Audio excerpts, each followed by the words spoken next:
la corrente di Forza Italia, che si chiama Forza Nord, che fine farà?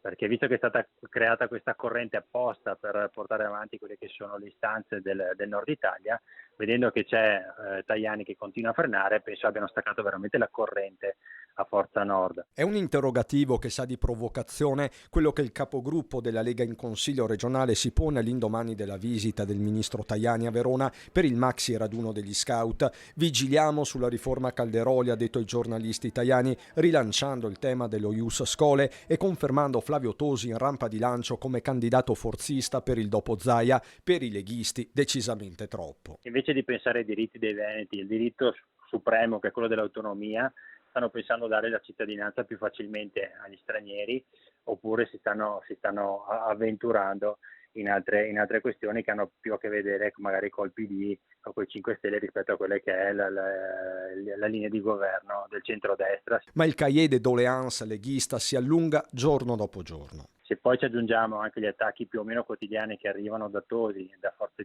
Italia Veneto nei confronti di Zaia, della nostra maggioranza, dove hanno dichiarato che non voteranno il bilancio per quello che riguarda la questione dell'IRAP, allora mettendo assieme tutti questi puntini sinceramente la situazione diventa alquanto dubbiosa. Per quello ho chiesto solo chiarezza, da che parte sta Forza Italia? Risponde a strettissimo giro lo stesso Tosi e non sono carezze. Detto dalla Lega che ha governato 3 anni su 5 nell'ultima legislatura con i grillini e sull'autonomia non ha fatto nulla nonostante avesse mezzo governo a disposizione, noi siamo al governo da 2 anni poco più e con l'aiuto di Fratelli d'Italia e della Lega siamo appunto riusciti a portare a casa il provvedimento sull'autonomia votandolo tutti unanimemente senza fare emendamenti. Nessuna forza di centrodestra ha fatto emendamenti, quindi la polemica di Villanova è polemica sterile e strumentale, perché non si basa sui fatti. Insomma, nessuna lezione sull'autonomia, anzi è la strategia della Lega in materia anche di referendum che rischia di diventare un boomerang. Se tu spaventi l'elettorato del Sud, rischi che il referendum passi, quindi bisognerebbe essere più pragmatici, più seri, più tranquilli e pacati, in modo tale che il referendum non passi.